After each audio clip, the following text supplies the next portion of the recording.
پیغمبر خدا صلی الله علیه و سلام بلال امر میکرد که یا بلال اذان بده یا بلال اذان بده. میگه اون بلال صدق در بانگ نماز حی رو حی همه خواند از نیاز. حضرت بلال رضی الله تعالی عنه وقتی که اذان میگفت است جای حی علی الصلاه حی علی میگفت است. پس بگفتند ای پیامبر نیست راست این خطا اکنون که آغاز بناست، ای نبی و ای رسول کردگار یک معزین کوبود افسح بیار. یک دو کس اومدن شکایت کردن که یا رسول الله اخی کم کم غلط میکنه، نمیشه با یک عرب تعیین کنه که فصیح تر باشه و امیره بگه. خشم پیغمبر بجوشید و بگفت یک دو رمز از عنایات نهفت که خسان نزد خدا حی بلال خوشتر از صد حی حی قیل قال. حضرت بسیار خشمناک شد، گفت شما چرا میدونه ای جاهلا؟ و خدا قسم گفت نزد حضرت خداوندی همه حی علی الصلاه بلال از هزار او حی حی حی شما را بالاتر و بالاتر ای. بلال این خیلی درجه و منزله داره در اسلام. سبحان الله. ربی حضرت عمر میگفت که سیدنا ابوبکر اعتق سیدنا بلال. سیدی مو میگه حضرت ابوبکر صدیق. سید یعنی خوجین مو، سردار مو، رهبر مو میگه حضرت ابوبکر صدیق. رهبر دیگری مو حضرت بلال آزاد کرد. حضرت غلام بود. تاریخ حضرت بلال هم میدونه غلام بود. همین قدر جور ظلمش که میکرد بدبخت همو صاحبش امیه ابن خلف گفتن یک پلید بود در جنگ بدر کشته شد. همین قد جور ظلمش میکرد همین حضرت بلال که اما حضرت همین فقط احد احد احد احد احد. یه روز حضرت ابوبکر صدیق اومد گفت یا امیه چی غمتی؟ همین هم یک بنده خدا است، چی غمش میدی؟ چی ظلمش میکنی؟ گفت دلت میسوزه بخرش. اینم شما هم را ویران کرده، اینا دیگه چیکارش کنم من؟ اینم شما اگر همه مسلمان نمیشیده و موحد نمیشیده و دعوت نمیکرده ویران نمیکرده غلامای ما را. و گفت که چند بفروشیش؟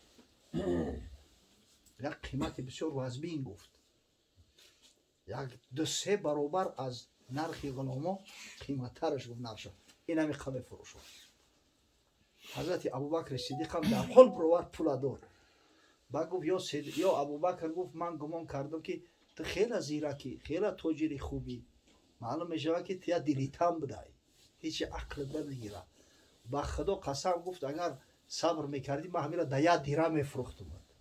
اما چه ایت قیمت 3-4 غلام اعتماد طلب کردم، ایت تاجر نبودی، عقلت سوس کار را میکردی، تو بای دادی. شاید به خاطر طعنه حضرت بلال باشه که کیای خودش چیه که تو قیمتش خریدی. حضرت ابوبکر صدیق در جوابش گفت که یا امیه گفت ابله تو بدهی. با خدا قسم اگر گفت 100 دینارش میگفتی که 100 تنگه طلا در حال میبرورد میدادم. بی عقل تو بدهی که قدر این جوان مرد ندونستی. اگر میدونستی این قدر همت پس نمیگرفتی، با 20 دینار اکتفا نمیکردی. اگر 100 دینار و 1000 دینار میگفتی والله گفت به خدا قسم میخریدم آزادش میکردم. حضرت گرفت آزادش کرد، نزد پیغمبر خدا صلی الله علیه و سلم آورد و از همون زمان و بعد خادم خاصی رسول خدا صلی الله علیه و سلم حضرت بلال. مرد خدا، مرد صالح. بلال ابن ابی رباح از زمره کسایی هست که معزین پیغمبر صلی الله علیه و سلم محسوب میشید. وقتی حضرت از دنیا گذشت حضرت بلال دیگه از اون گفتن بس کرد، از اون گفتن نمیتونست دیگه. اما حی علی الصلاه اشهد ان محمدن عبد، وقتی که اشهد ان محمدن رسول الله دام اومد دیگه گریه گلوگیرش میکرد، از اون گفتن نمیتونست دیگه، از اون بس کرد. نزد حضرت امیرالمؤمنین عمر خطاب اومد گفت یا امیرالمؤمنین اجازت گفت من غزوه میرم، مقصد لشکر مسلمانان میرم طرف شام، من مدینه را به پیغمبر خدا صلی الله علیه و سلم تحمل کردن نمیتونم. و این حضرت هم رخصتش داد، اجازتش داد، رفت. همراه حضرت ابو عبیده ابن جراح و معاذ ابن جبل در همین جبهه شام بوده است. سالهای طولانی در همونجا بودن. برو میگه حضرت عمر خبرگیری رفت لشکر شام. مردم از زیارت کرده بعد که حضرت عمر را گسل میکردن ای شب یک مقدار مسافه در یک موضع رسیدن وقتی نماز پیشین شد و حضرت عمر گفت که یا بلال تو را به خدا قسم بود التماس یک بارک از آن بگو یاد کردیم از آن تا بعد وقتی فرمان امیرالمؤمنین میگه همین بالای از سنگک برآمده با همین اشهد ان لا اله الا الله را گفت همین اشهد ان محمد رسول الله در چنان گریست که تمام لشکری مسلمانان میگه همواز شدن قتیش گریه کردن. این خیلی جوان مرد بود خدا رحمت و مغفرتش کنه. میگه وقتی که جان میداد زوجش در بالای سرش گریه میکرد وا کرباش وا مصیبت ها یاده وا کربا این تبسم میکرد که نگو وا کربا بگو وا تربا وا ترب خرسندی مقصد غدن القی احبه محبدا و حزبه پگه من محبام ملاقات میکنم محمد صلی الله علیه و سلم و اصحاب بزرگوارش میرم با ملاقات او رفتم تو چرا و کرما میگوی و تربا بگو شادی و خرسندی کنه. اینه خیلی مردی خدا بود. حقیقتا مسلمانان محبت دارند.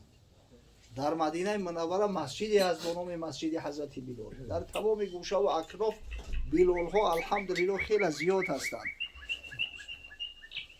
حضرت صلی الله علیه و سلم مرتبه بلال به حد بلند میدونست که در روز فتح مکه وقتی که داخل خانه کعبه در اومد همراهش فقط حضرت علی بود و بلال سه کسا در اومدن بتای داخل کعبه را همه را شکست. بعد وقتی که از کعبه بر اومدن حضرت بلال امر کرد که بالای خانه کعبه برو از آن بگو. حضرت بلال بالای خانه کعبه بر اومد از آن گفت.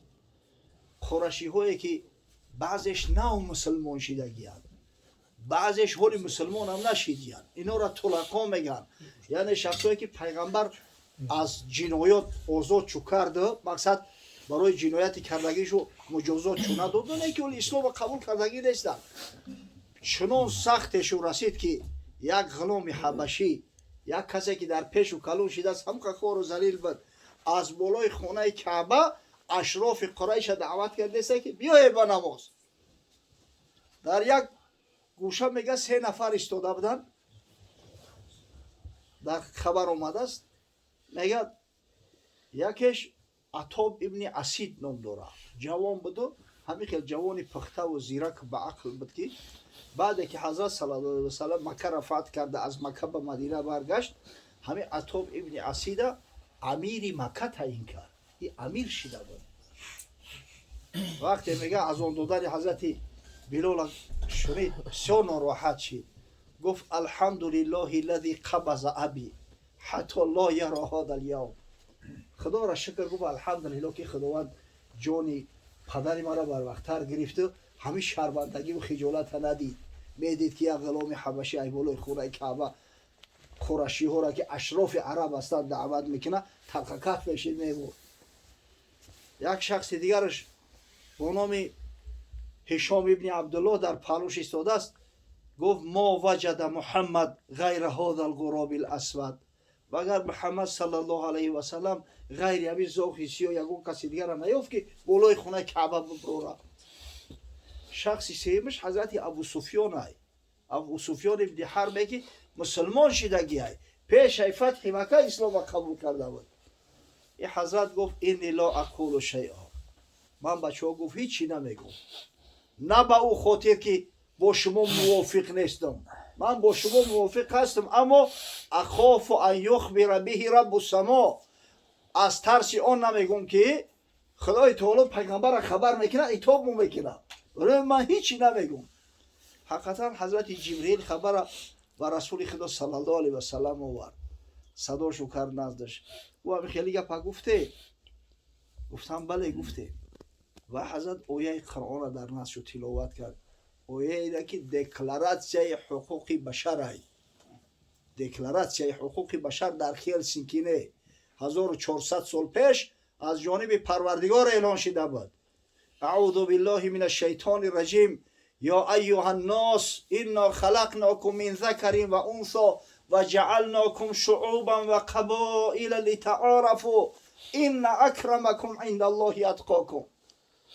ای مردم، خداوند میگه من همه شما را از یک نر یا ماده خلق کردگیم، از یک پدر آدم علیه السلام و یک مادر حوا، همه از یک نسل برمدگی و من شما را به قوم ها و خلق ها به او خاطر تقسیم بندی کردم که همدیگر را بشناسه، از حال همدیگر مخبر باشه، در کارهای خیر نیک با همدیگر سابقه و سبقه داشته باشه و فراموش نکنه که و کرمترین عزیزترین شما در نزد پروردگار متقیای شما هستند. کسی که تقواش بلندتره پیش پروردگار عزیزتر است. میدونه که قسم به خدا این بلال نسبت این اشراف قریش در نزد پروردگار هزارها هزار مراتبه درجه و منزلت بالاتر داره و میگه توبه کردن و اصلاح شدن. این بلال انا خیلی بلال است. بلال قهرمان اسلام است. خدا را شکر میگیم که در ملک سرزمین ما هم بلال ها خیلی زیاد هستند.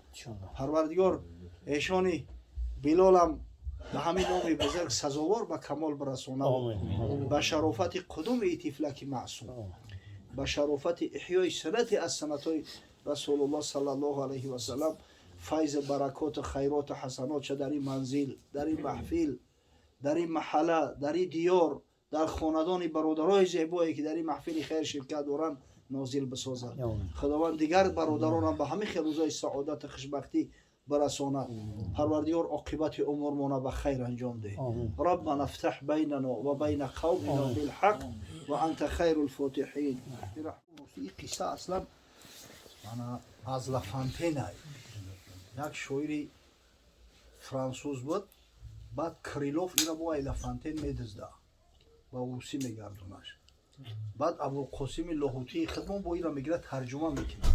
نه که خیال میکنم که متن اصلیش هم ایخش رو ترجمه کرده. میگه خر با بلبل گفته هوسباز مرا امروز مهمان کن با آواز، مگر بینم که استادی چون است که هر چیز رهین آزمون است.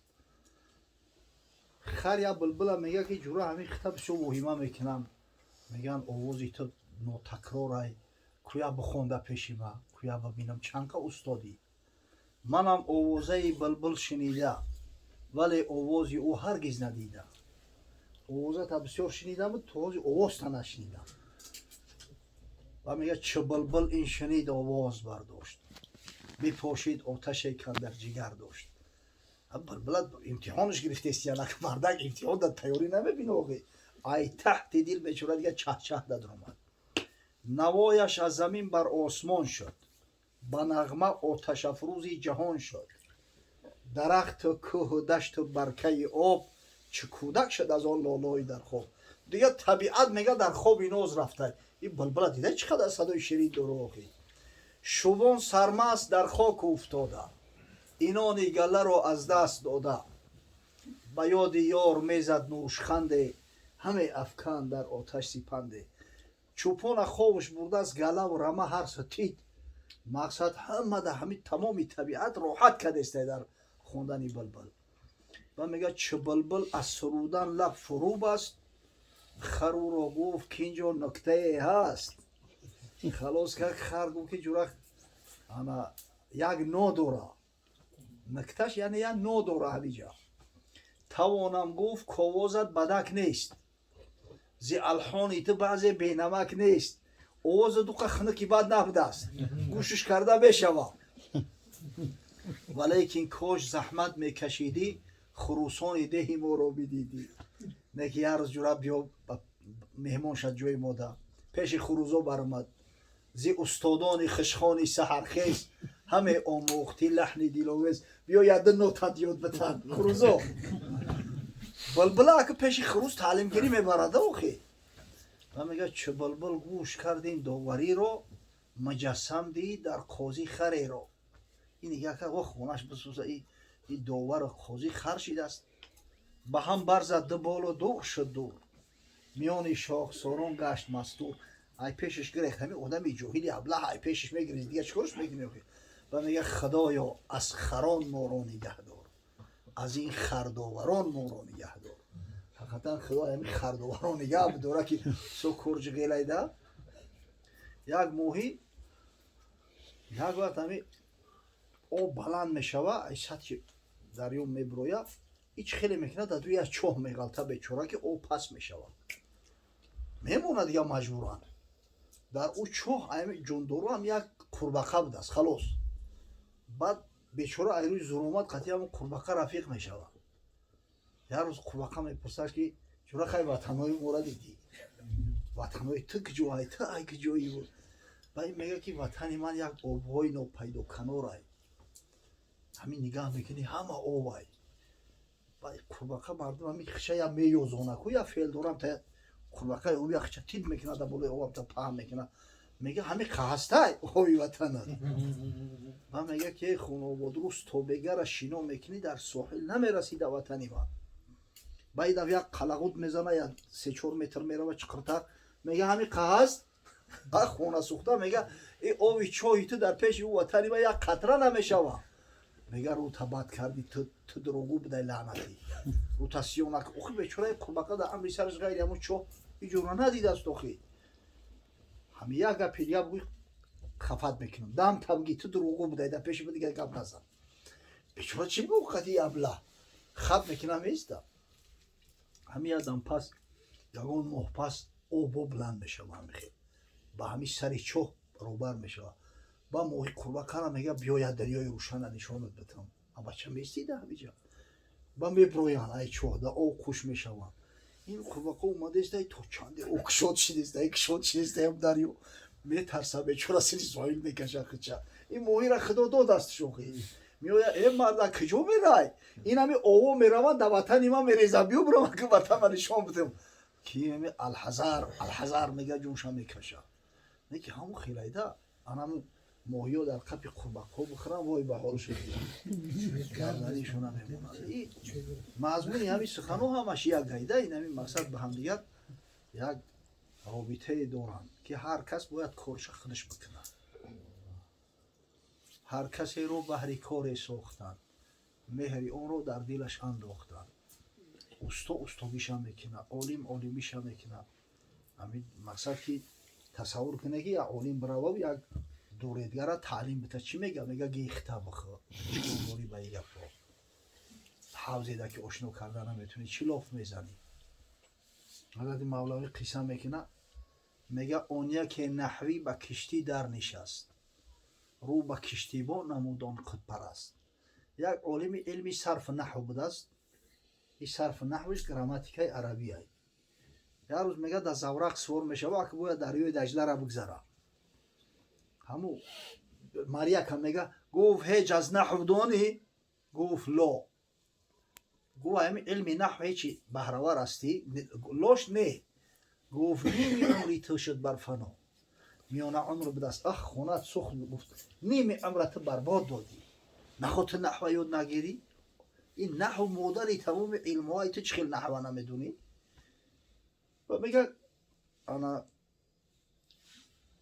دل شکسته گشت کشتیبان زیتاب لیک آن دمان خاموش از جواب دماغش سوختی بر یکم خیلی ابله چی بگو آخی باد کشتی را به گرداب فکن گفت کشتیبان بدان نحوی بلند هیچ دانی آشنا کردن بگو قدرت خدای تعالی در یک گرداب غلطیدن دیگه کشتی را کشیده است آخی با این مریا نحوی را گفت که آوازی میتونی هیچ دانی آشنا کردن بگو گفت نه از من تو صباحی مجو اما چه گفت من عالمی نحو ما یک جو بوزی را میتونم گفت کل عمرت نحوی فناست زان که کشتی غرق در گرداب هاست خیلی گفت امین الله اکبر ما را نیمی عمر حیف شده باشه ترا کل عمرت محو شید به عبید اینجا دیگه که نمیرهیم این کشتی ها میکشه آبازی کردن از خلاص دیگه و حضرت میگه که فقه نحو صرف